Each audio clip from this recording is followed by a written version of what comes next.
Silicon Valley. But you cannot overstate the importance of this. And I've argued with some of our senior editors here at CNN, who basically said no big deal. I said, you're absolutely wrong. This is a big deal because of what it sends, the message it sends, not just here in the United States, to the closeted child, to the closeted teenager in Mississippi, or in the West Coast, or in the Northwest, but around the world. So around the world is what's key here. Yes. Because he's going to be doing business and more than likely negotiating big deals in places. I've been working out there day and night on this mission. You demonstrate the very best of Pennsylvania.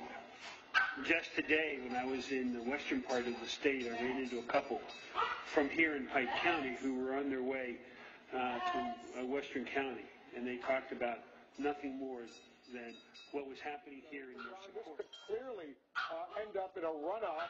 They would have to wait until January if neither of the candidates gets 50% plus one of the votes.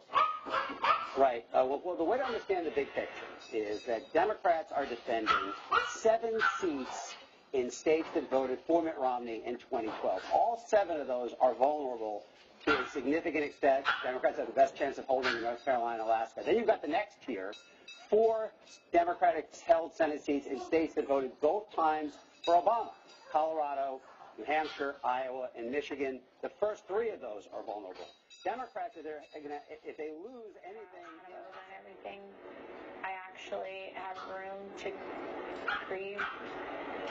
There's a lot of things you mourn over, not just people, but places, identities, people you could have been, things you could have done.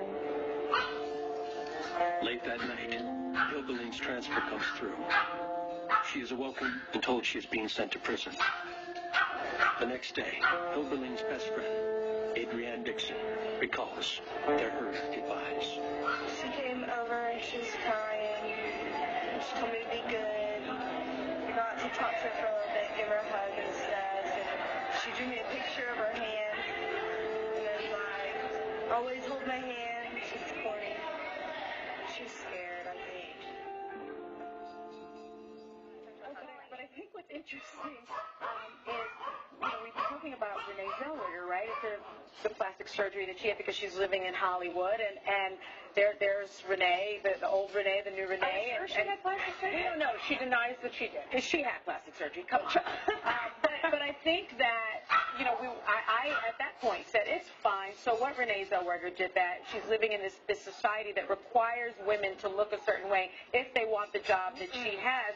So I just wonder with Tiny Harris, what made her feel the need to look Every time women, it's like, yes, you can say why women do it, right? And why women in a certain industry and certain business, certainly in our business, right? Sure. Why they do it. And yet every time...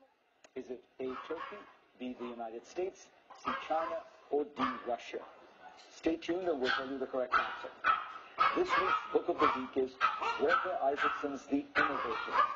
Everything Isaacson writes is compulsively readable, and this book does not disappoint. It's a sweeping history of the information revolution, with chapters on the rise of the computer, the microchip, the transistor, the internet, each one populated by fascinating characters. This is the one history to read about our age of technology. And now for the last look. Despite the ugly discord of the recent midterm campaigning, it's heartening to hear that Democrats and Republicans share some surprising common ground.